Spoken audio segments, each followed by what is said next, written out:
mở xuống kha mở xuống po mê pi nong hâu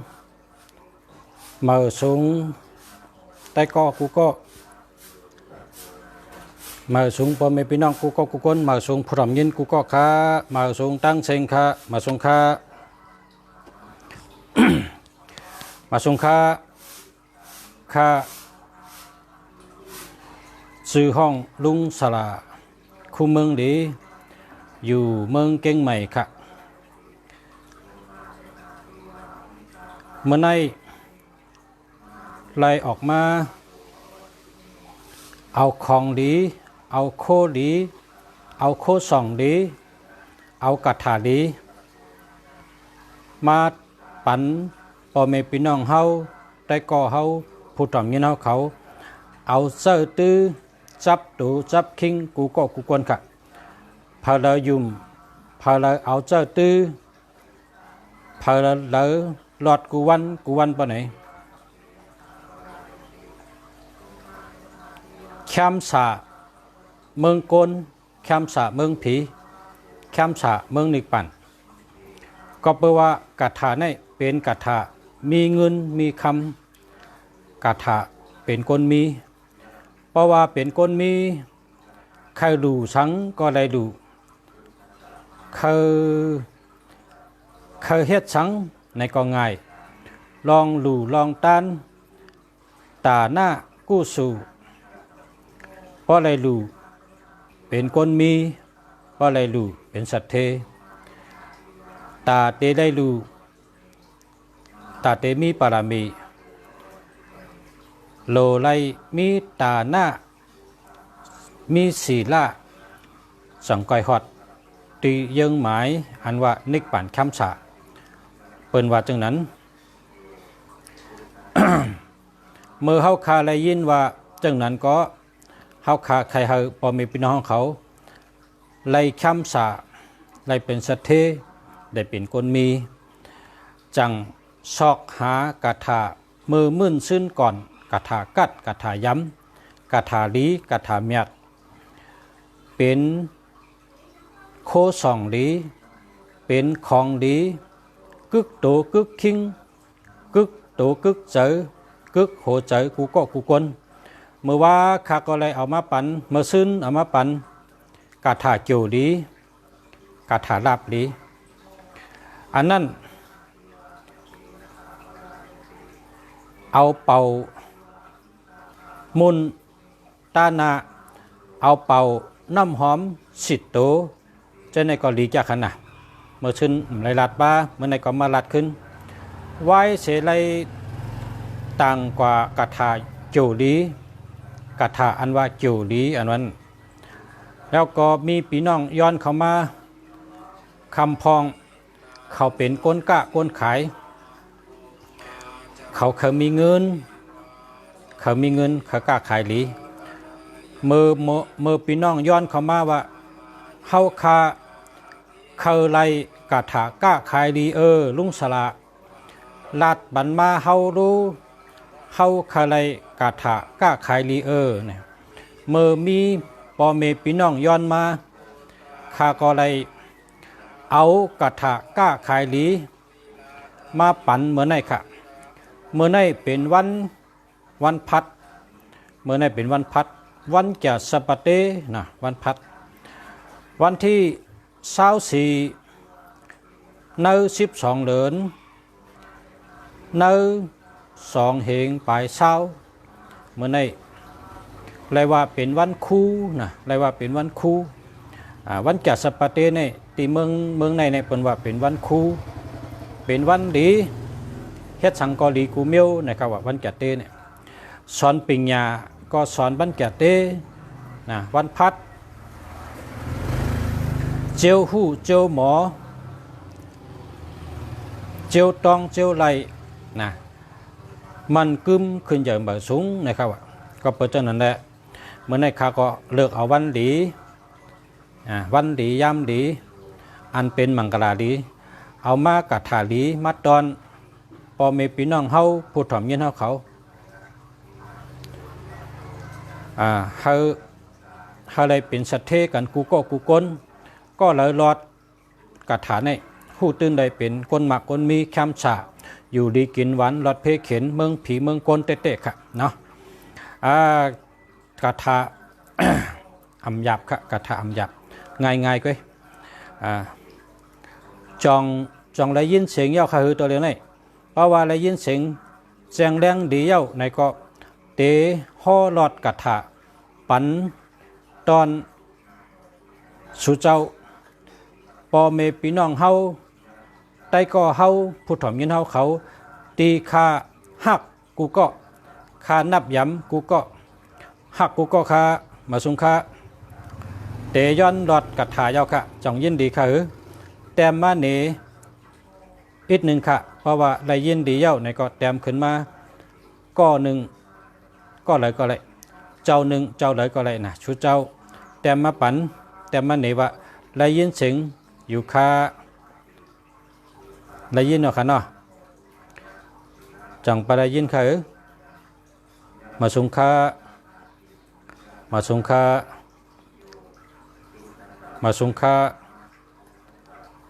ยินดีเย้าค่ะยินดีอยู่ค่ะนะยินจอมค่ะเพราะว่าได้ยินดีเย้าในคาเตห่อกระถาเป็นกระถาลีเต้ๆค่ะเอาหลอดกูวันค่ะนะกลางเนยตื่นมากก็หลอดกลางคำก็หลอดกลางเนยก็หลอดกลางวันก็หลอดอยู่ที่เหลืออยู่ที่นั่นให้หลอดนั่งให้หลอดจุกให้หลอดกว่าให้หลอดหอก้าให้หลอดหอเฮวินให้หลอดไปตั้งให้หลอดเหตุการณ์ให้หลอดได้ตาเสกอะหลอดไหลกูตีหลอดไหลกูวันหลอดไหลกูยามพอเผลอหลอดมันเตรียมเหงเมื่อไรปะไหนกัดกำเดียวใครป้องเตรียมเหงก็กัดย้อนสังก็ไหลนั่นนะย้อนสังก็ไหลนั่นโลสังก็ไหลนั่นเพราะว่าหลอดเตรียมเหงปะไหนก็หันพันดีมันกำเดียวค่ะพอใครให้เตรียมเหงไว้ก็หลอดน้ำให้เจียวเตรียมเหงก้นกูปอกในเปิ้นว่าซ้ำตัวอักขระตัวเหลียวในป้องเต็มเหงก็กัดเนี่ยเพราะว่ากระถาในก็กระถาอีหังก็เย้ากระถาปุกเลยก็เย้าลีกูอันลีกูปุกกระถาพระเป็นเจ้าเฮาในกระถาพระปุกท่าพระเป็นเจ้าเฮาสอนไว้เพราะพอรอดเต็มเหงปะไหนจึงกัดกูอันกะอิติปิโสหนึ่งเหงก็กัดกะสัมปุกเถหนึ่งเหงก็กัดกะกระถาลุงเสียอันลุงเสียปันในก็ป้อรอดเต็มเหงก็กัดกำเดียวกะป้องกัดเอาปะไหนใครปอกทีก็ปอกกำเดียวเขากล้าขายดีก็กล้าขายอะไรกำเดียวเขามีเงินก็มีอะไรกำเดียวค่ะเขาอยู่ดีกินหวานก็อยู่ดีกินหวานกำเดียวเขาเหตุการณ์อ่องมันในก็อ่องมันกำเดียวเขาก่อตั้งเฮงหลอดเพลีในก็หลอดเพกำเดียวการงานเฮงง่ายในก็ง่ายกำเดียวย้อนเอาค่ะดูสังก็ย้อนนะเพราะหลอดแลเตรียมเพลงเอาก็ย้อนเอานะกาถามาเย้าค่ะทอมเข้มทอมลีจากไว้แต้มไว้หมายไว้ต้องไว้แช่ปันใต้ก้อนน้ำเอาส่งปันใต้ก้อนน้ำเฮาหักเผอส่งปันก้อนนั่นค่ะเฮาไลลีเฮาเปิ้นไดลีเฮาไลข้ามสาเฮาเปิ้นไดข้ามสาเฮาไลขึ้นใหญ่เฮาเปิ้นไดขึ้นใหญ่เฮาเป็นสัตเทเฮาเปิ้นเป็นสัตเทนะความไตในเปิ้นว่าไม่ตัวหนึ่งอ่ำเป็นหลงเขียวก้นก็เหลวอ่ำเป็นวันไรงาเม็ดเหลวอ่ำเป็นน้ำมันพอเฮาก็เหลวแต่เหมือนเฮามีนิ้วมือนิ้วเหลวไกลขาเฮาโหลพร้อมกัน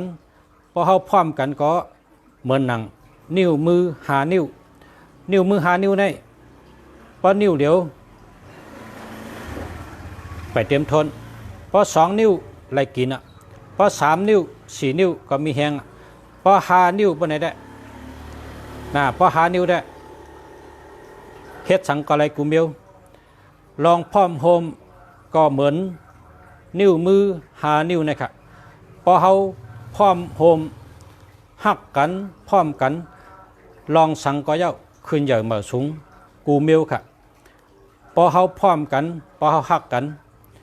เหมือนกำตามือสู้กันได้จังไหนเฮาโหลมอหักกันเฮาโหลมอพร้อมกันเฮาโหลมอจอยกันพอมีตั้งกินหลีสู้กันกิน พอมีโคสองหลีพอมีกาถาหลีเอาแจกบันกันอย่าไปไว้ก็เหลียวโลหนึ่งน้ำหนึ่งหลีเปิ้นน้ำเปิ้นหลีเฮาน้ำเฮาหลีน้ำน้ำน้ำเป้ไผ่ไผ่น้ำไผ่เป้น้ำความคนเฒ่าไตเฮาสอนไว้เจเมอมื่นซึ้นก่อนมีมาหันต่อยามเดี๋ยวกาถาหลีเฮาคาเตเอามาตอนปอเมพี่น้องเฮาเขาผู้ถ่อมยินเฮาเขาเนี่ยแต้มไว้หมายไว้ตองไว้เอาข้อเอาหลอดเอาอ่านกูวันขนาดมาสงค่าเริ่มจังไหนอ่อนตั้งค่ะเริ่มต้นจังไหนค่ะตั้งเตตั้งต้นโหตีมันว่าจังไหนตั้งสาธุสาธุสาธุนะโมตัสสะภะคะวะโตอะระหะโตสัมมาสัมพุทธัสสะ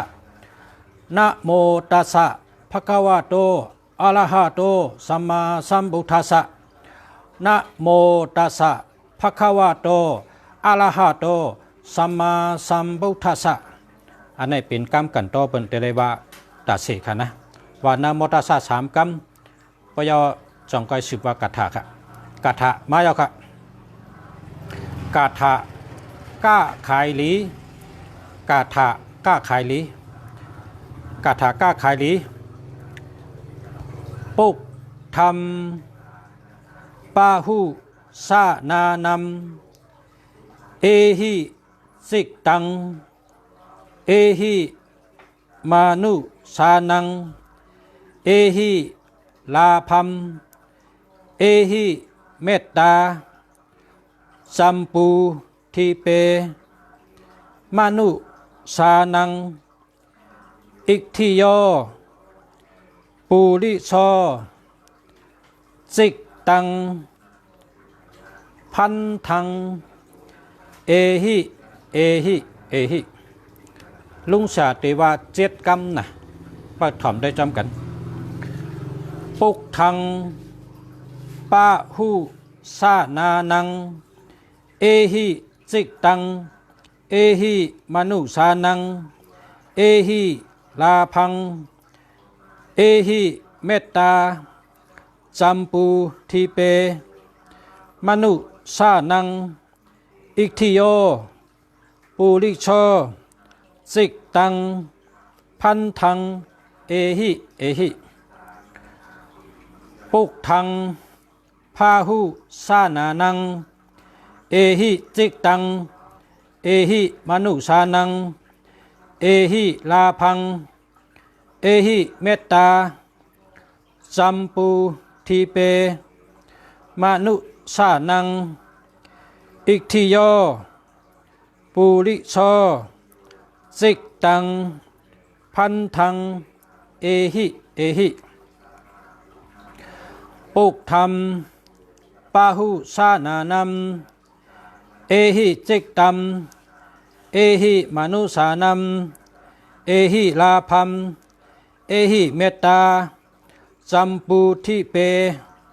มนุสานังอิกทิโยปุริโชสิกตังพันธังเอหิเอหิปุกทังปาหุสานานังเอหิสิกตังเอหิมนุสานังเอหิลาภัมเอหิเมตตาสัมปูทิเปมนุสานังอิกทิโยปุริโชสิกตังพันธังเอหิเอหิปุกธรรมปาหุสานานัมเอหิสิกตัมเอหิเมตตาเอหิมานุสานังเอหิลาภังเอหิเมตตาสัมปูทิเปมานุสานังอิกทิโยปุริโชสิกตังพันธังเอหิเอหิพุทธังปะหุสานานัง เอหิจิตตังเอหิมนุษสานังเอหิลาพังเอหิเมตตาสัมปูทิเปมนุษสานังอิทธิโยปุริโสจิตตังพันธังเอหิเอหิกถาลีกะกถาก้าขายลีกถาเมตตากถาก้นหักก้นหมก้นหักก้นจมเอาเป่าน้ำล่างนาก็ไรเอาเป่าน้ำหอมสิโตก็ไรเอาเป่าเป็นมุนตานาก็ไรเอาเป่าใส่น้ำเพชรโคก้าโคขายก็ไรนั่งไว้ภาวนาเอาน้ำหมักก็ไรเอาหลอดกระถาในเสดย้อนชูก้าขายลีในก็ไรค่ะเป็นกระถาเมื่อก่อนกระถาก้าขายลีนะครับพอมีพี่น้องเขาเลยก้าขายลีก้าขายซื้อไรขายเม็ดก้าของขายมันนาการใบหมากมีกูก็กูเจ้าผู้ร่ำยินตั้งหลายกูก็กูเจ้าย้อนชูเหอขึ้นใหญ่เมื่อสูงขึ้นใหญ่เหอเฮิงขึ้นใหญ่เหอเฮิงขึ้นใหญ่เหอเฮิงเฮออยู่หรือมีเงินเฮออยู่หรือมีเงินเฮออยู่หรือมีเงินกูก็กูคนค้ามาสงค้า